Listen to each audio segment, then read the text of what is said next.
अस्सलाम वालेकुम नाज़रीन, असद आबिद हूँ। आप डेली मैदान देख रहे हैं। मौजूद हूँ पेशावर प्रेस क्लब में और हमारे हमरा मौजूद हैं रूबीना खालिद साहिबा जो कि सीनेटर हैं। इनसे जानते हैं पेशावर पीपल पार्टी के हवाले से। मैडम बताइएगा, पीपल पार्टी में जो है हमेशा अपने वर्कर्स को सपोर्ट किया है, लेकिन अभी जो है वर्कर्स काफ़ी नाराज़ हैं उनसे, क्या कहेंगे इस हवाले से? देखिए, पहली बात तो ये है कि वर्कर्स जो होते हैं वो एक ख़ानदान की तरह होते हैं। पार्टी जो होती एक फैमिली की तरह होती है और फैमिली में अनबन रहती है, लेकिन अल्टीमेटली क्योंकि सबका एक दूसरे से इतना लगाव और मोहब्बत होती है और अनबन भी वहीं आती है जहाँ पे लगाव होता है। तो मैं नहीं समझती कि ऐसी कोई बात है कि ये वक्ती नाराज़गियाँ होती हैं, और जब इलेक्शन आता है या कोई ऐसा वक्त आता है तो सब इकट्ठे हो जाते हैं।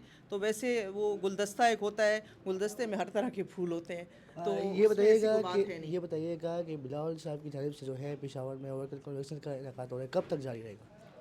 एक दिन का कन्वेंशन है जी उनका, कल 2 बजे है, और वो फिर उस पे तो मुनस्सर है, जब टाइम जितना है वो ख़त्म, 2-3 घंटे तो लगेंगे जी।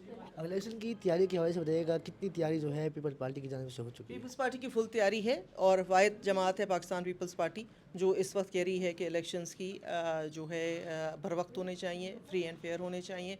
हमारा यही मौक़िफ़ है और पहले दिन से है और रह अभी तक है। आप अपने बारे में बताइएगा, क्या इस बार आप इलेक्शन में हिस्सा ले रही हैं? देखिए, मैंने पहले भी आपसे पहले उन्होंने पूछा, चूँकि ख़वातीन जनरल सीट पे भी लड़ेंगी और जो है ख़वातीन रिज़र्व सीट्स पे भी आएंगी। ये फ़ैसला जो होता है ये बोर्ड का होता है। पार्लिमानी बोर्ड बनाए जाते हैं, पार्लिमानी बोर्ड के सामने सब दरख्वास्तें रखती जाती हैं, फिर वो फ़ैसला करते हैं कि किसने किस सीट पे इलेक्शन लड़ना है। बहुत शुक्रिया।